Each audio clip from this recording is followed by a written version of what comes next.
Shalom. దేవుని పరిశుద్ధ నామానికి మహిమ కలుగును గాక. మన ప్రభువును రక్షకుడైన యేసుక్రీస్తు యెహోషువ మెస్సీ నామములో యెహోషువ మెస్సీ ఆత్మీయ కుటుంబ సభ్యులందరికీ నా హృదయపూర్వక వందనాలు, ఉదయకాలపు శుభాలు తెలియజేస్తున్నాను. సంఖ్యాకాండము 6వ అధ్యాయం 24వ వచనంలో ఈ విధంగా వ్రాయబడి ఉంది: యెహోవా నిన్ను ఆశీర్వదించి నిన్ను కాపాడును గాక. యెహోవా నిన్ను ఆశీర్వదించి నిన్ను కాపాడును గాక. ఈ ఉదయకాల సమయంలో ఎంత గొప్ప ఆశీర్వాద వచనాన్ని తండ్రి అయిన దేవుడు మనకిచ్చినందుకే మనం అందరం కూడా నిజంగా ఆయనకు కృతజ్ఞతాస్తుతులు చెల్లించవలసిన వారమై ఉన్నాము. యెహోవా నిన్ను ఆశీర్వదించి నిన్ను కాపాడును గాక. మనమందరం కూడా తండ్రి అయిన దేవుని దగ్గర నుంచి దేని కొరకు ఎదురు చూస్తున్నామో దానిని తండ్రి అయిన దేవుడు ఈరోజు మనందరికీ కూడా దయచేశాడు. మనం అందరం కూడా ఆశీర్వదించబడిన వారము. భూమి ఆకాశములను సృజించిన యెహోవా సియోనులో నుండి నిన్ను ఆశీర్వదించును గాక. ఆయన యొక్క ఆశీర్వాదం మనం పొందుకుంటే గనక, ఆయన యొక్క మేలును మనం పొందుకుంటే గనక మనము ధన్యులము. మనము ఆయన సమాధానకర్త దేవుడైన ఆ సమాధానానికి మనమందరం కూడా అర్హులము. ఎందుకంటే ఈ భూమి మీద మనం జీవిస్తున్నప్పుడు మనకి కొదువైనది ఒకే ఒకటి, ఏంటంటే సమాధానము. ఆ యొక్క శాంతి మనకు కొదువైంది కాబట్టి దానిని దయచేవాడు మన తండ్రి అయిన దేవుడు మాత్రం. ఎందుకంటే ఆయన ఒక్కడే సమాధానానికి కరెక్ట్గా మనము చూడగలుగుతున్నాము. కాబట్టి నా ప్రియమైన సహోదరి సహోదరులారా, మనము దేని కొరకు అయితే ఎదురు చూస్తున్నామో దాన్ని పొందుకున్నప్పుడు మన యొక్క జీవితాల్లో మనకు కలిగే ఆనందము, సంతోషము కూడా ఏ స్థాయిలో ఉంటుందో మనందరికీ కూడా తెలుసు. ఎదురు చూసి దాన్ని మనము పొందుకున్నప్పుడు, అయితే దానిని పొందుకుంటంలోనే మనలో ఏదో లోపం కనిపిస్తుంది. ఆ యొక్క ఆశీర్వాదమును, ఆ మేలును కూడా. ఆ లోపం ఏంటంటే మనము ఆయనను ప్రేమించకపోవటమే.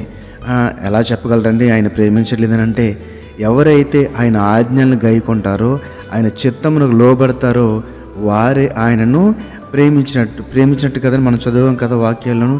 కాబట్టి నన్ను ప్రేమించేవారు నేను ప్రేమించేదను ఆయన తండ్రి అయిన దేవుడు చెప్తున్నట్లుగా, మొదటిగా మనం ఆయన ప్రేమిస్తే గనక, ఆయన చిత్తమునకు లోబడితే గనక ఆయన కూడా మనల్ని ప్రేమిస్తాడు. ఆయన మనల్ని ప్రేమించడం అంటే మనల్ని ఆశీర్వదించడమే, మనల్ని దీవించడమే, ఆ మేలులతో నింపడమే. కాబట్టి ఆ ప్రధానమైన లోపం ఎక్కడుందంటే ఆయన మేలులు కావాలి, దీవెనలు కావాలి, ఆశీర్వాదాలు కావాలి.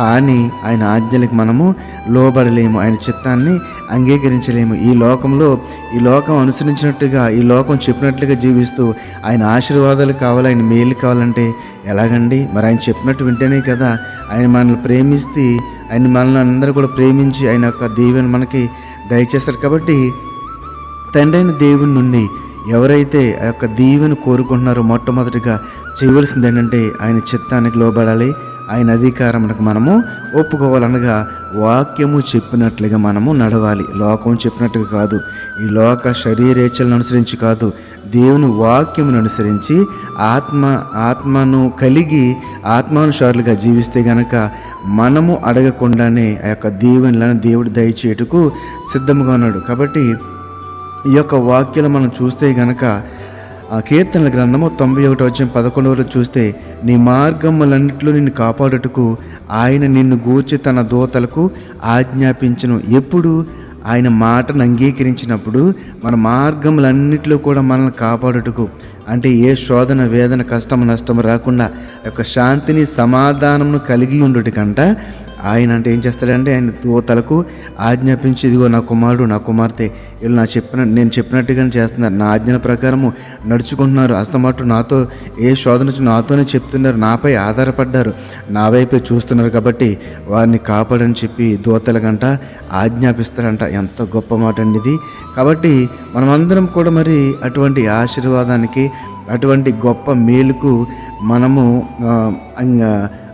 మనమందరం కూడా అర్హులుగా ఉన్నామా లేదనేది మనము సరిచూసుకోవలసిన విషయము. ద్వితీయోపదేశకాండంలో అయితే 28:3 నీవు పట్టణంలో దీవించబడదు, పొలంలో దీవించబడదు, గృహంలో దీవించబడవు, బయట దీవించబడవు, పడుకున్నప్పుడు లేచి, అన్నీ కూడా దీవెనలు. ఎందుకంటే ప్రజలు ఆయన యొక్క మాటకు లోబడ్డారు, ఆ మాటను అంగీకరించారు. అబ్రహాము, ఇస్సాకు, యాకోబు వీళ్ళందరి జీవితాలు కనుక చూసుకుంటే, మోషే కానించి, యోసేపు కానించి, అహరోను కానించి వీళ్ళందరి జీవితాలు చూసుకుంటే కనుక, భయపడకొడి నేను మీకు తోడైందును, ఆ ప్రజల్ని ఆ యొక్క అరణ్యంలో 40 సంవత్సరాలు నడిపించారంటే వారికి కావాల్సిన ఆహారం పెట్టి నీటిని త్రాగుటకు నీటినిచ్చి వాళ్ళందరూ నడిపించారంటే కేవలము తండ్రి అయిన దేవుని సహాయముతోనే.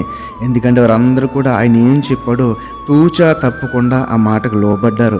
ఆయన అధికారం క్రింద ఉన్నారు కాబట్టి దేవత దేవుడు వారందరికీ కూడా తోడేయండి వాళ్ళందరూ నడిపించాడు. కాబట్టి మనం కూడా ఆ యొక్క మేలును ఆ యొక్క ఆశీర్వాదం పొందుకుంటాకి మనం కూడా ఆయనకు అంగీకారం తెలుపుదాం, ఆయన మాటలు అంగీకరిద్దాం.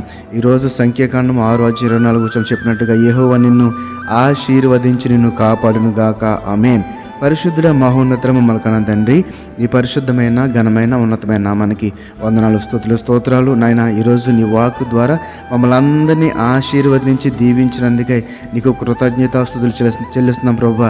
ఎప్పుడు కూడా నీ యొక్క దీవెనలకు మేలులకు అర్హులుగా ఉండే ఆ యొక్క ప్రవర్తన, ఆ యొక్క తండ్రి ప్రభువా మా జీవితంలో మార్పు, రక్షణ, ఆత్మలో బలము తండ్రి ప్రభువా మేమందరం కూడా బలముగా కలిగి ఉండి నీ వాక్యమును చదువుతూ వాక్యంతో అంటుకట్టబడి ఆ వాక్యానుసారముగా జీవిస్తూ నీ చిత్తము క్రింద బ్రతుకుతూ నీ మేలులకు అర్హులై కృపను దయచేయమని, ఎన్న వాక్యం మా హృదయాలు ఫలింపు చేయమని నజరేయుడైన యేసు మెస్సీ నామములో ప్రార్థన అడిగి వేడుకొనుచున్నాము తండ్రి.